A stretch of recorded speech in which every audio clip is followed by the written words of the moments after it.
ഇന്ന് ദേശീയ പണിമുടക്ക് ദിവസമാണ്. പക്ഷേ രാഷ്ട്രീയ വൃത്തത്തിന് പണിമുടക്കില്ല. വാർത്തകളും വിശേഷങ്ങളുമായി രാഷ്ട്രീയ വൃത്തം തുടങ്ങുന്നു. സ്വാഗതം. അഭിലാഷേ, ഇന്ന് എന്താണ് വിശേഷം? ഇന്നിപ്പോൾ ഒരു പുതിയ വാർത്ത അല്ല. നമ്മൾ കഴിഞ്ഞ ദിവസം സാംസ്കാരിക നായകർ അവരുടെ തെരഞ്ഞെടുപ്പിന് മുമ്പുള്ള നിലപാട് പ്രഖ്യാപനം നടത്തുന്നത് ചർച്ച ചെയ്തല്ലോ.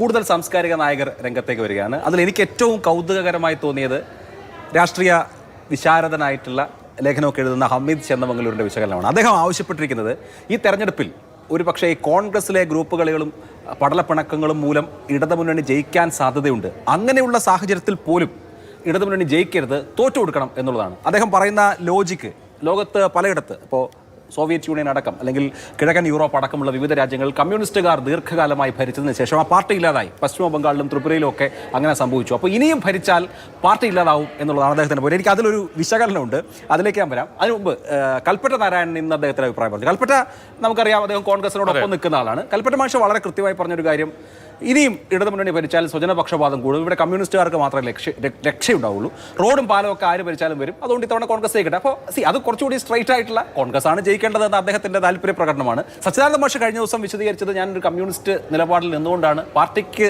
നന്മ വരാൻ വേണ്ടിയിട്ടാണ് ഈ പറയുന്നത് എന്നുള്ളതാണ്. നമ്മൾ എം എൻ കാരശ്ശേരിയെ മറ്റുള്ള ആളുകളൊക്കെ പറഞ്ഞത് കേട്ടു.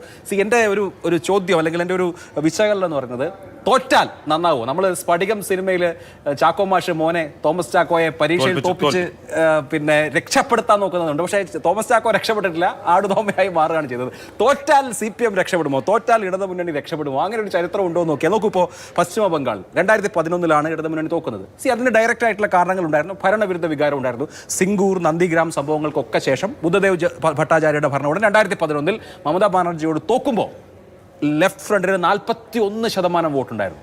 ത്രിപുരയിലും ആദ്യം തോൽക്കുമ്പോൾ 40% മുകളിൽ വോട്ടുണ്ടായിരുന്നു. ഇപ്പോൾ വെസ്റ്റ് ബംഗാളിൽ CPM-ന് 5% അല്ലെങ്കിൽ LF-ന് 5% വോട്ടേ ഉള്ളൂ. അതായത് ഈ ഭരണവിരുദ്ധ വികാരം കൊണ്ട്, സർക്കാരിൻ്റെ ദുഷ്ചെയ്തികൾ കൊണ്ട്, ജനങ്ങൾ അതുമൂലം വെറുത്തത് കൊണ്ട് ഒരു ഇലക്ഷൻ റിസൾട്ട് എതിരായി വന്ന ആ ഘട്ടത്തിൽ 2011 41% വോട്ടുണ്ടായിരുന്ന ലെഫ്റ്റ് ഫ്രണ്ടിന് ഇപ്പോൾ 5% വോട്ടേ ഉള്ളൂ. അപ്പോൾ പ്രതിപക്ഷത്തിരുന്ന് ഇവർ നന്നാവണ്ടേ? 10 കൊല്ലം അതിൽ കൂടുതലായിട്ട് പ്രതിപക്ഷത്തിരിക്കല്ലേ, 15 കൊല്ലമായിട്ട് പ്രതിപക്ഷത്തിരിക്കല്ലേ? അപ്പോൾ പാർട്ടി സംഘടനാ മെഷീനറി ശക്തിപ്പെടണ്ടേ? എന്ന് മാത്രമല്ല, കേരളത്തെക്കാൾ നല്ല മികച്ച യൂത്ത് ഐക്കൺസ് കേഡേഴ്സ് ഉള്ള സ്ഥലമാണ് ബംഗാൾ. എന്തുകൊണ്ടാണ് അവർക്ക് തിരിച്ചു വരാൻ പറ്റാത്തത്? വളരെ വളരെ വളരെ വ്യക്തമാണ്. കാരണം ഒരു പുതിയ എൻട്രി വന്നു, BJP-യുടെ എൻട്രി വന്നു. യഥാർത്ഥത്തിൽ പശ്ചിമ ബംഗാളിൽ സംഭവിച്ചത് CPM-ന്റെ കരുത്തായിരുന്ന മുസ്ലിം വോട്ട് ബേസ് അപ്പാടിന് 30% മുസ്ലിങ്ങളുള്ള സംസ്ഥാനമാണ് ബംഗാൾ. അത് അപ്പാടെ തൃണമൂലിലേക്ക് പോയി. കാരണം BJP അപ്പുറത്തേക്ക് ഒരു വലിയ ശക്തിയായി വരുന്നു. മമതയോട് എതിർപ്പുള്ള, മമതയുടെ ഗുണ്ടാരാജിൽ പ്രതിഷേധമുള്ള ഹിന്ദുക്കൾ മുഴുവനായിട്ട് BJP-യിലേക്ക് പോകുന്നു. BJP വേഴ്സസ് തൃണമൂൽ കോൺഗ്രസ് എന്നൊരു ബൈനറി അവിടെ സംഭവിക്കുമ്പോൾ ബ്രിഗേഡ് ഗ്രൗണ്ടിൽ CPM-ന്റെ പ്രകടനത്തിന് പോകുന്ന ആളുകളിൽ തന്നെ മുസ്ലിങ്ങൾ തൃണമൂലിനും ഹിന്ദുക്കൾ BJP-ക്കും വോട്ട് ചെയ്ത നിലയിലേക്ക് ഒരു കടുത്ത കമ്മ്യൂണൽ പോളറൈസേഷൻ ബംഗാളിൽ സംഭവിച്ചു. ത്രിപുരയിൽ നമ്മൾ ഏതാണ്ട് അതേ സാഹചര്യങ്ങളാണ്. വലിയ തോതിൽ BJP-യിലേക്ക് ആളൊഴുക്കം അവിടെ നിന്ന് കണ്ടു. അപ്പോൾ ഭരണം ഉള്ളതോ തുടർച്ചയായി ഭരിച്ചതോ അല്ലെങ്കിൽ തുടർച്ചയായി ഭരിക്കുമ്പോൾ ജനങ്ങൾക്കുണ്ടാകുന്ന വിപ്രതിപത്തിയോ എന്നുള്ളതിനപ്പുറത്തുള്ള കാരണങ്ങൾ നമ്മുടെ രാഷ്ട്രീയത്തിലുണ്ട്. ഇപ്പോൾ കേരളത്തിൽ BJP ഒരു പ്രധാനപ്പെട്ട ശക്തിയായി വളർന്നു വരുന്ന സമയമാണ്. കഴിഞ്ഞ തദ്ദേശ തെരഞ്ഞെടുപ്പ്, അതിന് മുമ്പുള്ള ലോക്സഭാ തെരഞ്ഞെടുപ്പൊക്കെ എടുത്താൽ 16-നും 20-നും ഇടയ്ക്ക് വോട്ട് ഷെയർ ഉള്ള ഒരു പാർട്ടിയായി വരുമ്പോൾ ഈ പുതിയ സാഹചര്യത്തിൽ ബംഗാളിലും ത്രിപുരയിലും ഒക്കെ സംഭവിച്ചതുപോലെ സംഭവിക്കാം. ഈ ചാക്കോ മാഷ് പേപ്പർ വെട്ടി തോപ്പിക്കുന്നത് മാതിരി ഇവിടെ ഇപ്പോൾ സച്ചിദാനന്ദ മാഷും ഹമീദ് ചേന്നമംഗലൂരും ഒക്കെ നിങ്ങളൊന്ന് തോറ്റു കൊടുത്തൂടെ എന്ന മട്ടിൽ തോറ്റാൽ തോക്കും, അല്ലെങ്കിൽ ഒരു പക്ഷേ തോക്കാം. ഭരണവിരുദ്ധ വികാരമുണ്ട്. പക്ഷേ അത് കഴിഞ്ഞ് 5 കൊല്ലം കഴിഞ്ഞ് വളരെ ശക്തമായി ഇവർ നന്നായി നല്ല കുട്ടികളായി വരും എന്ന് പ്രതീക്ഷിക്കേണ്ട. ബംഗാളിൽ സംഭവിച്ചതും ത്രിപുരയിൽ സംഭവിച്ചതും ഒക്കെ ഇവിടെയും സംഭവിക്കാം. അങ്ങനെയാണ് ഇടതുപക്ഷ രാഷ്ട്രീയ പാർട്ടികൾ ഈ അധികാര തുടർച്ച കൊണ്ട് ശക്തിപ്പെടുന്ന കാഴ്ച നമ്മൾ പലയിടത്തും കണ്ടിട്ടുണ്ട്. അപ്പോൾ അവരെ നന്നാവണ്ട, അധികാരത്തിൽ നിന്ന് മാറി നിന്ന് നിർത്തി അവരെ നന്നാക്കണം എന്നിവർക്ക് അഭിപ്രായമില്ല. മറ്റൊന്ന് ഹമീദ് ചേന്നമംഗലൂർ എന്നും മുസ്ലിം ലീഗിൻ്റെയും അതുപോലെ തന്നെ ജമാഅത്തെ ഇസ്ലാമിയും പോലുള്ള ഈ രാഷ്ട്രീയ പാർട്ടികളുടെയും ഗ്രൂപ്പുകളുടെയും വിമർശകനാണ്, എതിർപക്ഷത്താണ്. അങ്ങനെയുള്ള ഹമീദ് ചേന്നമംഗലൂരിന് പിന്നെ ലീഗും ജമാഅത്തെ ഇസ്ലാമിയും ഒക്കെ വീണ്ടും അധികാരത്തിൽ വരുന്നതിനോട് ഒരു എതിർപ്പുമില്ല. അദ്ദേഹം വളരെ നിഷ്കളങ്കമായും ആത്മാർത്ഥമായും അദ്ദേഹം LDF തകരാതിരിക്കാൻ പറഞ്ഞു. അങ്ങനെ അവരുടെ മുന്നിൽ ഈ ബംഗാളിന്റെയും ത്രിപുരയുടെയും ഉദാഹരണം ഇല്ലേ? ആ ഉദാഹരണം വെച്ചുകൊണ്ട് എന്തിനാണ് അവരിത് പറയുന്നത്? അല്ല, അതെനിക്ക് തോന്നുന്നു അവിടെ ഞാൻ കഴിഞ്ഞ അനാലിസിസിലും പറയുന്നത് നിഷ്കളങ്കത തന്നെയാണ് അവിടെ പ്രവർത്തിക്കുന്നതെന്നാണ് ഞാൻ വിചാരിക്കുന്നത്. അല്ലാതെ സച്ചി മാഷിനോ ഹമീദ് ചേന്നമംഗലൂരിനോ MN കാരശ്ശേരിക്ക് പോലുമോ ഇടതുപക്ഷം എന്ന മുന്നണി നിശേഷം ഇല്ലാതാവണം ഒരു ആഗ്രഹം ഉണ്ടെന്ന് ഞാൻ വിചാരിക്കുന്നില്ല. അവരുടെ ഉദ്ദേശശുദ്ധിയിൽ നമുക്ക് ആരും സംശയമില്ല. കാരശ്ശേരി പറഞ്ഞാൽ ഒരു കാര്യങ്ങളുണ്ട്. കാരശ്ശേരി ഒരു കാര്യം കൂടി ചേർത്തു. അതായത് ഇത്തവണ കോൺഗ്രസ് അധികാരത്തിൽ വന്നില്ലെങ്കിൽ കോൺഗ്രസ് തകർന്നു പോകും. കാരണം കോൺഗ്രസ്സുകാർ BJP-യിലോട്ട് പോകാൻ സാധ്യതയുണ്ട്. അതുകൊണ്ടുകൂടിയാണ് പിന്നെ LDF ഒരു കാര്യം എന്ന് പറഞ്ഞാൽ ഇതൊക്കെ പറയുന്നത് പുറത്തുള്ളവർ അല്ലെങ്കിൽ ഒരു കാൽപ്പനികമായ രാഷ്ട്രീയം എന്ന് പറയുക, അല്ലെങ്കിൽ ശരിയായ രാഷ്ട്രീയം തന്നെ.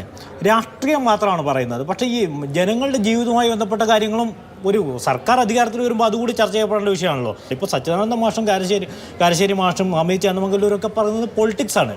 അത് ആ ധാരയിലുള്ള ആളുകൾ അങ്ങനെ ചിന്തിക്കാം. പക്ഷേ സാധാരണ വോട്ട് ചെയ്യുന്ന ജനങ്ങൾക്ക് മറ്റൊരു തരത്തിലും ചിന്തിക്കാമല്ലോ. സച്ചി മാഷിനാണെങ്കിലും അതുപോലെ തന്നെ ഹമീദ് മാഷിനാണെങ്കിലും രണ്ടുപേർക്കും ഇപ്പോൾ ഇവർ രണ്ടുപേരും പറയുന്ന ഒരു കാര്യമാണ്, ഇവരുടെ താല്പര്യം ഒരു UDF സർക്കാർ വരണം എന്നുള്ളതാണോ? അതല്ല, ഇവർക്ക് കുഴപ്പമുണ്ടെങ്കിൽ അവരെ ഉപദേശിക്കുകയും അല്ലെങ്കിൽ നിങ്ങൾ തിരുത്തണമെന്ന് പറയുന്നതിന് പകരം ഇവർ മാറട്ടെ, പുതിയത് വരട്ടെ എന്ന് എന്തിനാ പറയുന്നത്? UDF സർക്കാർ വരട്ടെ, LDF പ്രതിപക്ഷത്തിരിക്കട്ടെ, പ്രതിപക്ഷത്തിരുന്ന് നന്നാവട്ടെ, തുടർച്ചയായ ഭരണം ഉണ്ടാക്കുന്ന എല്ലാ തരത്തിലുള്ള ദുഷിപ്പുകളിൽ നിന്ന് രക്ഷപ്പെടട്ടെ. ഇതാണ് ഇവരെ പോലുള്ള വിമർശകർ വിമർശിച്ച് അവരെ നന്നാക്കുക എന്ന് പറയുന്ന ഒരു ഓപ്ഷൻ ഉണ്ടല്ലോ. തോറ്റാലേ നന്നാവൂ എന്നുള്ളതാണ്. അത് തീരുമാനിച്ചാൽ അത് അവിടെയുള്ള പ്രശ്നം. ഇപ്പൊ കോൺഗ്രസ് തോറ്റാൽ അല്ലെങ്കിൽ UDF തോറ്റാൽ BJP വളരും എന്ന് പറയുന്നതിനകത്ത് ഒരു ചെറിയ പ്രശ്നം എന്ന് വെച്ചാൽ UDFന്റെ പരമ്പരാഗതമായി കേരളത്തിലെ വോട്ട് ബേസ് എന്ന് പറയുന്നത് ന്യൂനപക്ഷ വിഭാഗങ്ങളാണ്. അതേസമയം LDFന്റെ വോട്ട് ബേസ് എന്ന് പറഞ്ഞാൽ പ്രഡോമിനന്റ്ലി ഹിന്ദുക്കളാണ്, അതിൽ തന്നെ OBC ഹിന്ദുക്കൾ. ഈ കോൺഗ്രസ് ഭരിക്കുമ്പോഴും കോൺഗ്രസിന്റെ മുന്നണി ഭരിക്കുമ്പോഴും വിമർശിക്കാൻ ഇവർ കാണിക്കുന്ന ധൈര്യം BJPയും CPM-ഉം ഭരിക്കുമ്പോൾ കാണിക്കുന്നുണ്ടോ? ഇവർക്ക് ധൈര്യം കുറവുണ്ട്. അപ്പൊ ഒരുപക്ഷെ ഇവർക്ക് വിമർശിക്കാനുള്ള സ്പേസിന് വേണ്ടിയിട്ടാണ് ഇത് പറയുന്നതാണ് ഉണ്ണി പറയുന്നത്. ഞാൻ അങ്ങനെയാണ് വിചാരിക്കുന്നത്. കാരണം എന്താ, ഇവർക്ക് ഭരണകൂട ഭീകരതക്കെതിരെ, BJPയുടെ ഭരണകൂട ഭീകരതക്കെതിരെ ഇപ്പോഴും സംസാരിക്കാമല്ലോ. CPM അങ്ങനെ ചെയ്യുന്നുണ്ടെങ്കിൽ അതിനെതിരെ ഇപ്പോഴും സംസാരിക്കാമല്ലോ. അതെന്തുകൊണ്ടാണ് ഇവർ സംസാരിക്കാത്തത്? ഇവർക്ക് പിന്നെ കോൺഗ്രസ് അധികാരത്തിൽ വരികയാണെങ്കിൽ ഇവർക്കത് സംസാരിക്കാനും പറ്റും. CPM അതിന് വേദി. ഈ സർക്കാർ പോയി, ഒരു UDF സർക്കാർ വന്നു. UDF സർക്കാരിൽ എന്തായാലും ന്യൂനപക്ഷ വിഭാഗങ്ങൾക്ക് നിർണായകമായ സ്വാധീനം ഉണ്ടാവുമല്ലോ. അങ്ങനെ വരുമ്പോൾ അവിടെ BJP വളരാനല്ലേ കൂടുതൽ ഇടയാകുള്ളൂ. അപ്പോൾ അത് CPM-നെ ഇടതുപക്ഷത്തെയും കൂടുതൽ ദുർബലപ്പെടുത്തുകയുള്ളൂ. അതെന്താ ഇവർ കാണാത്തത്? അല്ല, അതൊരു പ്രധാനപ്പെട്ട കാര്യമാണ്. അങ്ങനെ സംഭവിക്കാനുള്ള എല്ലാ സാധ്യതയുണ്ട്. ബംഗാൾ മോഡലിൽ CPM തകരാനുള്ള എല്ലാ സാധ്യതയും നിലനിൽക്കുന്നുണ്ട്. കാരണം ഹിന്ദു മുസ്ലിം ബൈനറിയിലേക്ക് പോയപ്പോഴാണ് ബംഗാളിൽ സംഭവിച്ചത്. അത് നമുക്ക് തൃണമൂൽ BJP ബൈനറി എന്ന് പറയാം. നമ്മൾ കഴിഞ്ഞ ബംഗാൾ തെരഞ്ഞെടുപ്പിൽ അവിടെ ദീക്ഷിത ധറിനോടൊക്കെ കെ മധു ചോദ്യം ചോദിക്കുമ്പോൾ അവർക്ക് പറയാനുള്ള ഉത്തരവ് ഇതാണ്: ഈ ബൈനറി ഞങ്ങൾക്ക് ബ്രേക്ക് ചെയ്യാൻ കഴിയണമെന്നില്ല, കഴിയാൻ ഉള്ള സാധ്യത വളരെ പരിമിതമാണെന്നുള്ളതാണ്. അപ്പോൾ ആ ബൈനറിയിലേക്ക് കേരള രാഷ്ട്രീയവും വരാം, ഈ പറഞ്ഞ ഹിന്ദു മുസ്ലിം ബൈനറിയിലേക്ക് വരാം, അല്ലെങ്കിൽ ന്യൂനപക്ഷ ഭൂരിപക്ഷ ബൈനറിയിലേക്ക് വരാം. അത് LDF-നെ സംബന്ധിച്ച് അല്ലെങ്കിൽ ലെഫ്റ്റിനെ സംബന്ധിച്ച് ഒരു 10%, 5% ഉള്ള ബ്ലോക്കായിട്ട് കുറയുന്നതിലേക്ക് ഭാവിയിൽ നയിച്ചാൽ അത്ഭുതപ്പെടാനൊന്നുമില്ല. LDF ഭരണപക്ഷത്ത് തന്നെ തുടരണമെന്ന് നമുക്കാർക്കെങ്കിലും അല്ല, അതല്ല, ചേർന്ന് നിന്നുകൊണ്ട് ഇടതുപക്ഷത്ത് ചേർന്ന് നിന്നുകൊണ്ട് ഇത്തരം വിമർശനങ്ങൾ ഉന്നയിക്കുമ്പോൾ ആ വിമർശനത്തിൽ മറ്റു ചില ഇമ്പാക്ട്സ് ഉണ്ടാകുന്നുണ്ട്, അല്ലെങ്കിൽ ഭാവിയിൽ ചില പ്രത്യാഘാതങ്ങൾ ഉണ്ടാകാൻ സാധ്യതയുണ്ട്. അതിവർ കാണുന്നുണ്ടോ ഇല്ല എന്നുള്ളത് മാത്രമാണ്. വോട്ട് ഇപ്പോഴും LDF-ന് ഉണ്ട് എന്നാണ് നമ്മളെല്ലാം കരുതുന്നത്. സ്വാഭാവികമായിട്ട് അത് പൊളിറ്റിക്കൽ വോട്ടാണ് അവരുടേത്. ആ വോട്ട് ഇപ്പോൾ ഏതാണ്ട് അവിടെ തന്നെ നിലനിൽക്കുന്നുണ്ട്. അപ്പോൾ സ്വാഭാവികമായിട്ട് രണ്ട് മുന്നണികളും ഏതാണ്ട് തുല്യ നിലയിലുള്ള ഒരു മത്സരമായിട്ടാണ് ഞാനിതിനെ കാണുന്നത്. മാൻഡേറ്റ് ജനങ്ങളുടെ ജനഹിതം ആർക്കാണ് അനുകൂലം അവർ ഭരിക്കട്ടെ എന്നല്ലേ ഇതിനകത്ത് നമുക്ക് പറയാം. അല്ല, ഇവർ ഇടതുപക്ഷത്ത് ആണ് എന്ന് ചിലരെങ്കിലും ഇടതുപക്ഷത്താണെന്ന് പറയുകയും BJPക്ക് എതിരാണ് അല്ലെങ്കിൽ വർഗീയ ശക്തികൾക്ക് എതിരാണെന്ന് പറയുകയും ചെയ്യുന്നവർ ഫലത്തിൽ ഇപ്പോഴെടുത്തിരിക്കുന്ന നിലപാട് ഒരു പക്ഷേ ഭാവിയിൽ വർഗീയ ശക്തികൾക്ക് കേരളത്തിൽ കൂടുതൽ ശക്തി പകരുന്നതിന് മാത്രമേ അത് കൊടുക്കുമെന്നാണ് എനിക്ക് തോന്നുന്നത്. പക്ഷേ ഭരണത്തിൽ നിന്ന് മാറി നിൽക്കുന്നതാണ് ബെറ്റർ എന്ന് പറയുന്നതിനേക്കാളും എന്താണ് നമുക്ക് ഇംപ്രൂവ് ചെയ്യാൻ കഴിയുക എന്ന സൊല്യൂഷൻസ് ആയിരിക്കാം ഒരു പക്ഷേ ഉപദേശിക്കുന്നത് നല്ലത്. ഓക്കെ, ഉണ്ണി ഇതിൽ പറഞ്ഞു കഴിഞ്ഞില്ലേ? അതെ, ഇതിലിപ്പോൾ എനിക്ക് നേരത്തെ തോന്നിയത് മാത്രമേ ഇപ്പോൾ തോന്നുന്നുള്ളൂ. കാരണം എന്നാൽ ഈ സാഹിത്യ സാംസ്കാരിക നായകന്മാർ കാണുന്നൊരു കാഴ്ചപ്പാടുണ്ട് ഈ വിഷയത്തോട്. അത് അവരുടെ കാഴ്ചപ്പാട്, അവർ ദീർഘവീക്ഷണത്തിൽ ഈ രാഷ്ട്രീയത്തെ നിരീക്ഷിക്കുന്നുണ്ട് എന്ന് ഞാൻ വിചാരിക്കുന്നില്ല. മാത്രമല്ല, സാധാരണ ജനങ്ങളുടെ പ്രശ്നങ്ങളും അവർ ശരിയായ തലത്തിൽ മനസ്സിലാക്കുന്നുണ്ട് എന്ന് ഞാൻ വിചാരിക്കുന്നില്ല. അതുകൊണ്ട് തന്നെ അവരുടെ അഭിപ്രായം പറയുന്നു. അവരുടെ അഭിപ്രായത്തിന് ആ നിലയിൽ മാത്രമേ വോട്ടർമാരും മറ്റു സമൂഹവും ഇപ്പോഴത്തെ സാഹചര്യത്തിൽ, വർത്തമാനകാല സാഹചര്യത്തിൽ കാണൂ എന്നാണ് ഞാൻ വിചാരിക്കുന്നത്. ഉണ്ണി, അതല്ലാതെ ഇന്ന് രാഷ്ട്രീയ വൃത്തത്തിൽ പറയാനുള്ള വിശേഷം എന്താണ്? ഇന്ന് പിന്നെ നമ്മുടെ സോഷ്യൽ മീഡിയയിലും പിന്നെ ചാനലുകളിലും ഉൾപ്പെടെ, പ്രത്യേകിച്ച് മലബാറിലൊക്കെ ഷാഫിയുടെ നമ്മുടെ വടകരയിലെ പെർഫോമൻസും അത് കുറ്റ്യാടിയിലെ പുതുയുഗ യാത്രയുടെ പ്രശ്നങ്ങളുമാണ് ചർച്ച ചെയ്യപ്പെടുന്നത്. എനിക്ക് തോന്നുന്നത് പിന്നെ UDF രാഷ്ട്രീയത്തിൽ മലബാറിൽ ഇപ്പോൾ സംഭവിച്ചുകൊണ്ടിരിക്കുന്ന പാലക്കാട് നിന്ന് കോഴിക്കോട്ടേക്ക് ഷിഫ്റ്റ് ചെയ്തൊരു സംഭവമാണ്. അതായത് പാലക്കാടേക്ക് ഷാഫി എൻട്രി ചെയ്യുമ്പോൾ പാലക്കാട് DCC-യിൽ എന്താണോ സംഭവിച്ചത്, ഷാഫി വേറൊരു വഴിക്കും DCC മറ്റൊരു വഴിക്കുമായി. ഇപ്പോഴാണ് ആ DCC-ക്കും പാലക്കാട്ടുകാർക്കും അവിടെ ഒരു കോൺഗ്രസിൽ ഒരു പിടുത്തം കിട്ടിയത്. സെയിം സംഭവം ഇപ്പോൾ കോഴിക്കോടും സംഭവിച്ചുകൊണ്ടിരിക്കുകയാണ്. കാരണം ഇന്നത്തെ പ്രശ്നം ശരിക്കും ആദ്യം പ്രസംഗിക്കാൻ അവസരം കിട്ടിയില്ല എന്നതല്ല യഥാർത്ഥ പൊളിറ്റിക്സ്. അവിടെ ഇപ്പോൾ 13 സീറ്റിൽ 2 സീറ്റാണ് ഇപ്പോൾ UDF അത് ഇതാണ് ലോക്കൽ ബോഡി ഇലക്ഷൻ ട്രെൻഡ് ആണെങ്കിൽ 1 or 2 ചിലപ്പോൾ 3 സീറ്റ് കൂടിയേക്കുമെന്ന് UDF ഇപ്പോൾ ഒരു കണക്കുണ്ട്. ആ കണക്കിൽ അവർ ചില മണ്ഡലങ്ങൾ വരുന്നുണ്ട്. അത് പിന്നെ വടകര മണ്ഡലത്തിലെ തന്നെയാണ്, കുറ്റ്യാടി, നാദാപുരം, കൊയിലാണ്ടിയൊക്കെയാണ്. അങ്ങനെ കിട്ടുകയാണെങ്കിൽ അത് ആരുടെ ക്രെഡിറ്റാണ്? അത് ഷാഫിയുടെ ക്രെഡിറ്റാണ് എന്ന് ഇപ്പോൾ തന്നെ സ്ഥാപിക്കാനുള്ള ശ്രമമാണ് ഷാഫി നടത്തുന്നത്. MK രാഘവൻ അതൊരിക്കലും വിട്ടുകൊടുക്കാൻ തയ്യാറല്ല. DCC അതിപ്പോഴേ ഏറ്റെടുക്കാൻ തയ്യാറാണ്. ഇങ്ങനെ 3 തരത്തിലുള്ള മത്സരമാണ് അവിടെ ഇപ്പോൾ നടന്നുകൊണ്ടിരിക്കുന്നത്. അതിൻ്റെ പ്രതിഫലനമാണ് കാണുന്നത്. കോൺഗ്രസ്സുകാർ തന്നെ പറയുന്നത് എന്താണെന്ന് പറഞ്ഞാൽ പ്രത്യേകിച്ച് അവിടെ ഒരു തിരക്കും ഉണ്ടാവില്ല. പക്ഷേ ഷാഫി വരുമ്പോൾ ഒരു 10-15 പേര് ആദ്യം വരും. അതിൽ 5 പേര് വന്നിട്ട് ഷാഫിയുടെ മുമ്പിൽ നിന്നിട്ട് ഒരു സെൽഫി എടുക്കും. മറ്റ് നേതാക്കളൊക്കെ നിൽക്കുമ്പോൾ അപ്പോൾ 5 പേര് സെൽഫി എടുക്കുമ്പോൾ അപ്പോൾ എല്ലാം അറ്റൻഷൻ മൊത്തം ഷാഫിയിലേക്ക് കയറും. പിന്നെ ആരെങ്കിലും ഒരു പൂ കൊടുക്കാനൊക്കെ ഒരാളേക്ക് നിർത്തും എന്ന് കോൺഗ്രസ്സുകാർ തന്നെ പറയാണ്. അതായത് ഷാഫി, DCCയും ഷാഫിയും MK രാഘവനും അങ്ങനെ 3 തരത്തിലായാണ് ഇപ്പോൾ കോഴിക്കോട്ടെ UDF പൊളിറ്റിക്സ്. പക്ഷേ കോഴിക്കോട് മണ്ഡലത്തിന്റെ അതെ അല്ലേ, കുറ്റ്യാടിയിൽ കോഴിക്കോട് ജില്ലയിൽ വരുമല്ലോ. കോഴിക്കോട് ജില്ലയാണല്ലോ. വടകര എല്ലാം കോഴിക്കോട് ജില്ലയ്ക്കകത്ത് വരും. ജില്ലാ നേതാവാണ്, ശരിയാണ്. അതെ. അപ്പോൾ ഇത് കിട്ടുകയാണെങ്കിൽ ആർക്കാണ് ക്രെഡിറ്റ്? അല്ലാണ്ട് ആദ്യം പ്രസംഗിക്കുക എന്നത് അതിൻ്റെ ഒരു ഭാഗമാണ്. പക്ഷെ ആർക്കാണ് ക്രെഡിറ്റ് എന്നത് സ്ഥാപിച്ചെടുക്കാനുള്ള ശ്രമമാണ് ഇപ്പോഴേ നടക്കുന്നതെന്നാണ്. അല്ല, പക്ഷേ ഉണ്ണി ഒരു സംശയം. ഇപ്പൊ ഈ കോഴിക്കോട് DCC എന്ന രീതിയിൽ അതിന്റെ വലിപ്പം പറഞ്ഞിരുന്നിട്ട് കാര്യമുണ്ട്. ഇപ്പൊ ഷാഫി വന്നതിന് ശേഷമല്ലേ വടകര ജയിക്കാൻ പറ്റി, വലിയൊരു രീതിയിലുള്ള ഓളമുണ്ടാക്കി, മലബാറിൽ ഷാഫിക്ക് വലിയൊരു ജനപിന്തുണ കിട്ടി എന്നൊക്കെ ഉള്ളത് യാഥാർത്ഥ്യമല്ലേ? കഴിഞ്ഞോളം ചോദിച്ചല്ലോ. അല്ലാതെ കഴിഞ്ഞ 2 പതിറ്റാണ്ടായിട്ട് കോൺഗ്രസിന് ഒരു MLA തിരുവനന്തപുരത്തേക്ക് അയക്കാൻ പറ്റാത്ത ജില്ലയാണ് കോഴിക്കോട്. കോഴിക്കോട് വലിയ ഓളം ഉണ്ടാക്കുന്നത് അതിൽ വേറെ വിയോജിപ്പുണ്ട്. ഞാൻ പറയാം, കോഴിക്കോട് നിന്ന് പിന്നെ 25 കൊല്ലമായി കോൺഗ്രസ് ജയിക്കുന്നില്ല എന്നത് സത്യം. പക്ഷേ കോഴിക്കോട് കോൺഗ്രസ് ഇല്ലാതായിട്ടില്ല. ഇപ്പോഴും KSUവിനും യൂത്ത് കോൺഗ്രസിനും സജീവമായി ആളുകൾ രംഗത്ത് വരുന്ന ഒരു ജില്ലയാണ് കോഴിക്കോട്. നിയമസഭയിലേക്ക് ജയിക്കുന്നില്ല എന്നതേ ഉള്ളൂ. ഷാഫി വന്നിട്ടല്ല വടകര സീറ്റ് കോൺഗ്രസ് ജയിച്ചത്. കുറ്റ്യാടി ജയിച്ചത് ജയിക്കാൻ പോകുന്നുണ്ടെങ്കിൽ ഷാഫി വന്നിട്ടല്ല. കുറ്റ്യാടി നേരത്തെ തന്നെ മുസ്ലിം ലീഗ് ജയിച്ചതാണ്. പിന്നെ ഏത് സീറ്റാണ് ഇപ്പോൾ ഷാഫി വന്നതിന് ശേഷം അവിടെ ജയിച്ചിട്ടുള്ളത്? അല്ല, ഇപ്പോഴത്തെ ഒരു പൊളിറ്റിക്സ് എന്ന് പറയുന്നത് ഞാൻ പറഞ്ഞതുപോലെ 2001 നിയമസഭാ തെരഞ്ഞെടുപ്പിന് ശേഷം ഒരു നിയമസഭാ തെരഞ്ഞെടുപ്പിൽ ഒരു കൈപ്പത്തിക്കാരൻ നിയമസഭയിലേക്ക് കോഴിക്കോട് ജില്ലയിൽ നിന്ന് പോയിട്ടില്ല എന്നുള്ള വസ്തുത അവിടെ നിൽക്കുകയാണ്. ഇപ്പോഴും ജയിച്ചിട്ടില്ല. പക്ഷേ ഇപ്പോഴത്തെ ശരിയാണ്, ലോക്സഭയിലേക്ക് മുമ്പ് തന്നെ 2009 മുതൽ തന്നെ ജയിക്കുന്നുണ്ട്. വടകരയിൽ നിന്ന്, കോഴിക്കോട് നിന്ന് ജയിക്കുന്നുണ്ട്. വടകര, കോഴിക്കോട് മണ്ഡലങ്ങൾ കോൺഗ്രസ് ജയിച്ചു വരുന്ന മണ്ഡലം. പക്ഷേ ഇത്തവണ നിയമസഭയിൽ വലിയ ഓളം ഉണ്ടാക്കാനാവും. 4-5 സീറ്റ് അവിടെ ജയിക്കാനാകും എന്നുള്ള നിലയിലുള്ള ആ നിലയ്ക്കുള്ള ഒരു മൊമെന്റം അവിടെ ഉണ്ട്. എന്ന് മാത്രമല്ല, ഈ VD സതീശന്റെ യാത്രയ്ക്ക് കോഴിക്കോട് ജില്ലയിൽ കിട്ടുന്ന സ്വീകരണം അഭൂതപൂർവ്വമാണ്. വലിയ ആൾക്കൂട്ടമുണ്ട്. അതിൽ ഷാഫി എലമെന്റ് അവിടെ ഉണ്ടെന്നാണ് ഞാൻ വിചാരിക്കുന്നത്. ഇന്നലത്തെ ആ സ്റ്റേജിലെ ഒരു തിക്കും തിരക്കും ഇന്ന് വാർത്താ സമ്മേളനത്തിൽ ആരോ ഉന്നയിക്കുന്നുണ്ടായിരുന്നു. അപ്പോഴും സതീശൻ പറയുന്നത് അത് കോൺഗ്രസിന്റെ UDFന്റെ ഒരു ശൈലിയാണ്. അതിനെ അങ്ങനെ കണ്ടാൽ മതി. അവിടെ അതൊരു ബോധപൂർവ്വം ക്യാപ്സ്യൂളാണ് വളരെ രസമായിട്ട് സ്നേഹത്തള്ളൽ.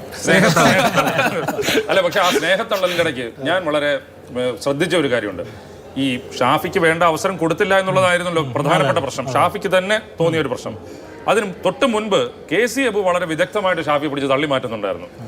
KC അബു പലപ്പോഴും ഇതിനു മുൻപ് എനിക്ക് തോന്നുന്നു MK രാഘവൻ അവിടെ മത്സരിക്കാൻ വന്നപ്പോഴോ ആ ഒരു ഘട്ടത്തിൽ ഒരു കൺവെൻഷൻ നടക്കുമ്പോൾ ആളുകളോട് കൂവിക്കോ എന്നുള്ള രീതിയിൽ കൈ കാണിക്കുന്നത് എനിക്ക് തോന്നുന്നു നിങ്ങളൊക്കെ ഈ തമാശ പരിപാടികളിൽ നിരന്തരം എടുത്ത് കാണിച്ചു. KC അബു ഇതിലൊക്കെ മിടുക്കനാ. ശരിക്കും കോൺഗ്രസ്സുകാരൻ്റെ എല്ലാ നീക്കങ്ങളും മുൻകൂട്ടി കാണാനുള്ള KC അബുവിന് പറ്റും. ഉമ്മൻചാണ്ടി ഉണ്ടാവുന്ന കാലത്ത് പിന്നെ ഉമ്മൻചാണ്ടിയുടെ പരിപാടി കോഴിക്കോട് ജില്ലയിലുണ്ടെങ്കിൽ KC അബു ഒരു അന്ന് DCCയുടെ വണ്ടി ഉണ്ടല്ലോ, DCCയുടെ വണ്ടിയിൽ ഡ്രൈവറോട് അന്ന് വരണ്ടെന്ന് പറയും KC അബു. എന്താ താക്കോലും എടുത്തിട്ട് വണ്ടി എടുത്തിട്ട് അബു തന്നെ വരും. കാരണം അന്നല്ലേ ഉമ്മൻചാണ്ടിയുടെ വണ്ടിയിൽ അബുവിന് കയറാൻ പറ്റും. അബു DCC പ്രസിഡന്റാണ്. താക്കോലും എടുത്തിട്ട് അബു പുറത്ത് വെക്കും. അവിടെ എല്ലാവരും കയറി കഴിയും. ഉമ്മൻചാണ്ടി കയറി വണ്ടി എടുത്തിട്ട് അബു പോകും. കാരണം അബുവിൻ്റെ സീറ്റ് ഉറപ്പിക്കുകയാണ്. നിലമ്പൂർ പിന്നെ ഇവർ വന്നു, പ്രിയങ്ക ഗാന്ധിയും ആളുകളൊക്കെ പിന്നെ രാഹുൽ ഗാന്ധി ആദ്യം മത്സരിക്കുന്ന സമയത്ത് വന്നു. അന്ന് പ്രിയങ്കാഗാന്ധിയുടെ മകനുണ്ടല്ലോ ഇപ്പോൾ കല്യാണം കഴിക്കാൻ വേണ്ടി പോകുന്നത്.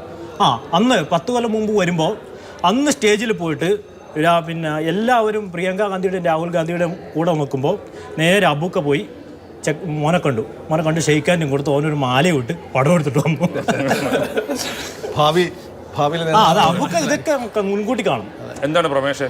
ഞാൻ CPM-ന്റെ ഏതാണ്ട് സംസ്ഥാന സെക്രട്ടേറിയറ്റിലെ ഒരു യുവാമുഖം എന്ന് പറയുന്നില്ല, എന്നാലും ഏതാണ്ട് പ്രധാനപ്പെട്ട നേതാക്കളെല്ലാം മത്സരിക്കുന്ന ഒരു അവസ്ഥയാണെന്ന് തോന്നുന്നു. 91-ൽ എല്ലാവരും മത്സരിക്കാൻ പോയി സെക്രട്ടേറിയറ്റിൽ നിന്ന് അന്ന് നമ്മൾ പറഞ്ഞു കേട്ടിട്ടു. അതേപോലെ അതിൽ M. സ്വരാജ് കഴിഞ്ഞ തവണ പരാജയപ്പെട്ടു.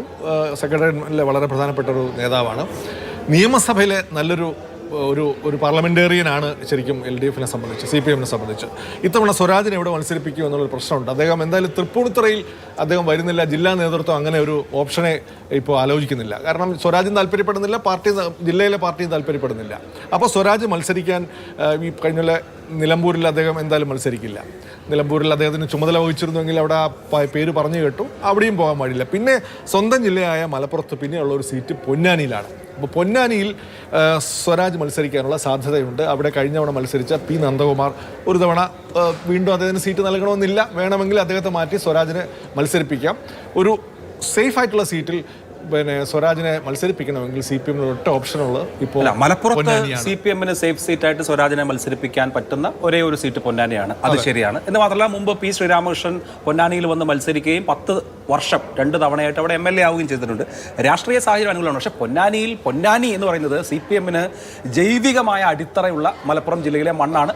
അതിൻ്റെ ചരിത്രമുണ്ട്. അപ്പോൾ പൊന്നാനിയിൽ തന്നെയുള്ള CPM നേതാക്കൾക്ക് ഇപ്പോൾ നന്ദകുമാർ മാറുകയാണെങ്കിൽ ചാൻസ് കൊടുക്കണ്ടേ എന്ന പ്രശ്നമുണ്ട്. അതും ന്യൂനപക്ഷ സമുദായത്തിൽ നിന്ന് തന്നെയുള്ള നിരവധി CPM നേതാക്കളുള്ള ഒരു സ്ഥലമാണ്. പൊന്നാനിക്ക് വലിയ ഒരു പാരമ്പര്യമുണ്ട്. TM സിദ്ദിഖിനെ മത്സരിപ്പിക്കണമെന്ന് ആവശ്യപ്പെട്ട് അദ്ദേഹത്തിനെ അനുകൂലിക്കുന്ന അണികൾ രംഗത്ത് വരികയും TM സിദ്ദിഖ് തന്നെ പാർട്ടി നടപടി ഏറ്റുവാങ്ങുകയും പിന്നീട് ഇപ്പോൾ TM സിദ്ദിഖിനെ റീഇൻസ്റ്റേറ്റ് ചെയ്തിട്ടുണ്ട്. ഇപ്പോൾ അതുപോലെ തന്നെ അവിടുത്തെ ഏരിയ സെക്രട്ടറി ഖലിമുദ്ദീൻ, പഴയ SFI നേതാവ്, അങ്ങനെ പൊന്നാനിക്കാരായിട്ടുള്ള നിരവധി ആളുകൾ TM സിദ്ദിഖും ഖലിമുദ്ദീനും ഒക്കെ അവിടെ നിൽക്കുമ്പോൾ ഒരു സെക്രട്ടേറിയറ്റ് മെമ്പറെ വിജയിപ്പിക്കണം എന്ന് പൊന്നാനിക്കാരോട് ആവശ്യപ്പെടാം. പൊന്നാനിയുടെ ഒരു രാഷ്ട്രീയ ചരിത്രമൊക്കെ അങ്ങനെ തന്നെയാണ്, സംശയമില്ല. പക്ഷെ അപ്പോഴും ഈ അവിടുത്തെ ആളുകൾ അവിടെ ഉണ്ടെന്നുള്ളത് വസ്തുതയാണ്. ഇപ്പോൾ കോൺഗ്രസ് അവിടെ മത്സരിപ്പിച്ചിട്ട് MP ഗംഗാധരനെയും PT മോഹനകൃഷ്ണനെയും പോലുള്ള നേതാക്കളെ മത്സരിച്ച് വിജയിപ്പിച്ചിട്ടുണ്ട്. CPM-നെ സംബന്ധിച്ചാണെങ്കിൽ CPM 2 ഇപ്പോൾ സാമുദായികമായിട്ട് പിന്നെ EK ബിച്ചുബാവയും പാലുളി മുഹമ്മദ് മൂട്ടി TK ഹംസയൊക്കെ അവിടെ മത്സരിച്ചിട്ടുണ്ട്. എന്നാൽ അതേസമയം തന്നെ ശ്രീരാമകൃഷ്ണനും P. നന്ദകുമാറും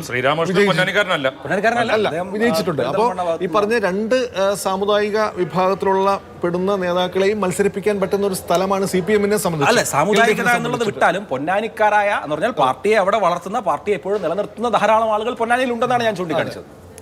എന്തായാലും എൻ്റെ ഒരു ഊഹവും അവിടെ പറഞ്ഞു കേൾക്കുന്നതും സ്വരാജിന്റെ പേര് മുതൽ A. വിജയരാഘവന്റെ പേര് വരെ ചർച്ചയാവുന്നുണ്ട്. കാരണം CPM-ന് മലപ്പുറത്ത് നിന്ന് 16 മണ്ഡലത്തിൽ 15-ലും ജയസാധ്യത കുറവാണ്. ജയസാധ്യതയുള്ള മണ്ഡലം പൊന്നാനിയാണ് എന്നുള്ളതുകൊണ്ട്.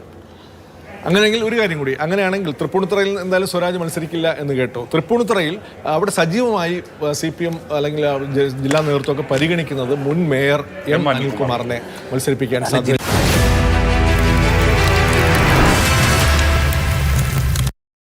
ഉണ്ണിയുടെ പറഞ്ഞ പോലെ തന്നെ നാട്ടിലെ കാര്യങ്ങൾ പറഞ്ഞ് തന്നെ തുടങ്ങാമെന്ന് വിചാരിക്കുന്നു. പാലക്കാട്ട് ഒരുപക്ഷെ സമൂഹ മാധ്യമങ്ങളിലൊക്കെ ഇപ്പോഴും ഒരു ലൈം ലൈറ്റിൽ നിൽക്കുന്ന മണ്ഡലം തന്നെയാണ് പാലക്കാട്ട്. 2 ചർച്ചകൾ വളരെ സജീവമാണ്. ഒന്ന്, രാഹുൽ മാങ്കൂട്ടത്തിൽ വീണ്ടും പാലക്കാട്ട് ഒരു ഊഴത്തിനായി ശ്രമിക്കുന്നുണ്ടോ? രാഹുൽ മാങ്കൂട്ടത്തിൽ കോൺഗ്രസിന്റെ സ്ഥാനാർത്ഥിയായിട്ടല്ല എങ്കിലും സ്വതന്ത്ര സ്ഥാനാർത്ഥിയായി തന്നെ മത്സരിക്കാനുള്ള അങ്ങനെ ഇല്ല എന്ന് രാഹുൽ തന്നെ, അതായത് ഞാൻ കോൺഗ്രസ്സുകാരനാണ്, സ്വതന്ത്രനായിട്ട് മത്സരിക്കില്ല എന്ന് വ്യക്തമാക്കുന്നു. പക്ഷെ ഗ്രൗണ്ട് ലെവലിൽ രാഹുൽ മാങ്കൂട്ടത്തിനായി ഡെവലപ്മെന്റ് ഉണ്ട്. ഇന്ന് ഹൈക്കോടതി ഏറെക്കുറെ അതൊരു മുൻകൂർ ജാമ്യം മാത്രമാണ്. മുൻകൂർ ജാമ്യം, ഒപ്പം തന്നെ രാഹുലിന് അനുകൂലമായി ചില പരാമർശങ്ങൾ നടത്തിയെന്ന് മാത്രമല്ല ഇപ്പോൾ 16-ാം തീയതി മുതൽ ഹാജരാവേണ്ട വിഷയമുണ്ട്. അതെ. പക്ഷേ ഈ ഗ്രൗണ്ട് ലെവലിൽ രാഹുൽ മാങ്കൂട്ടത്തിന് അനുകൂലമായി വലിയൊരു പ്രവർത്തനങ്ങൾ അവിടെ നടക്കുന്നു എന്നുള്ളതാണ് പൊതുവെ സമൂഹ മാധ്യമങ്ങളിൽ ഉൾപ്പെടെ നമുക്ക് മനസ്സിലാക്കാൻ കഴിയുന്നത്. അതിൽ വല്ല വാസ്തവമുണ്ടോ എന്നുള്ളത് ഒന്നാമത്തെ. രണ്ടാമത്തേത്, കോൺഗ്രസിനെ സംബന്ധിച്ച് സർപ്രൈസ് വരും എന്ന് പറയുന്നതിൽ ആ സർപ്രൈസ് മുൻ IAS ഉദ്യോഗസ്ഥൻ കൂടിയായ കണ്ണൻ ഗോപിനാഥനാണോ എന്നുള്ളതാണ് മറ്റൊരു ചോദ്യം. ഈ പറഞ്ഞ കാര്യത്തിൽ കണ്ണൻ ഗോപിനാഥൻ അവിടെ മത്സരിക്കാൻ വരുന്നതിനോട് പ്രാദേശികമായിട്ടും സംസ്ഥാന നേതൃത്വത്തിൽ തന്നെയും അതിനോട് താല്പര്യമില്ല എന്നാണ് ഞാൻ മനസ്സിലാക്കിയ ഒരു കാര്യം. അങ്ങനെ ഇനി കേന്ദ്ര നേതൃത്വം ഹൈക്കമാൻഡ് കണ്ണൻ ഗോപിനാഥനെ അവിടെ മത്സരിപ്പിക്കാൻ തീരുമാനിച്ചാൽ കണ്ണൻ ഗോപിനാഥൻ അതിനു വേണ്ടിയിട്ട് ഹൈക്കമാൻഡിൽ ആ തരത്തിലുള്ള ലോബിയിങ് നടത്തുന്നതായിട്ടും കേൾക്കുന്നുണ്ട് കേട്ടോ. അങ്ങനെ മത്സരിക്കാൻ വന്നു കഴിഞ്ഞാൽ ഒരു പക്ഷേ രാഹുൽ മാങ്കൂട്ടത്തിൽ അവിടെ സ്വതന്ത്ര സ്ഥാനാർത്ഥിയായിട്ട് മത്സരിച്ചേക്കും എന്നുള്ള ഒരു കാര്യം ഞാൻ കേട്ടു. അതല്ലാതെ അവിടെ നിന്നുള്ളൊരു ഒരു എന്തായാലും പാലക്കാട്ട് കോൺഗ്രസിന് ഒരു മികച്ച സ്ഥാനാർത്ഥി തന്നെ കണ്ടെത്തേണ്ടതുണ്ട്. പ്രത്യേകിച്ചും BJP വളരെ സ്ട്രോങ് ആയിട്ട് നിൽക്കുന്നതുകൊണ്ട് ആ മണ്ഡലത്തിൽ ഒരു സ്ട്രോങ് ആയിട്ടുള്ള ഒരു കാൻഡിഡേറ്റ് വരികയാണെങ്കിൽ അവിടെ രാഹുൽ മത്സരിക്കാൻ വന്നു കഴിഞ്ഞാൽ കോൺഗ്രസിന്റെ ജയസാധ്യത ഒരുപക്ഷെ ഇല്ലാതാക്കും. എനിക്ക് മറ്റൊരു കാര്യം പറയാനുള്ളത്, ഈ എറണാകുളം ജില്ലയിൽ പിറവം സീറ്റ് കഴിഞ്ഞ പ്രാവശ്യം കേരള കോൺഗ്രസ് മാണി ഗ്രൂപ്പിന് കൊടുത്തു. CPM-ന്റെ ഒരു ബ്രാഞ്ച് അംഗമായ സിന്ധു മോള് അവിടെ വന്ന് സ്ഥാനാർത്ഥിയായി. 25,364 വോട്ടിന് തോറ്റുപോയി. അനൂപ് ജേക്കബിനോട് തോറ്റുപോയി.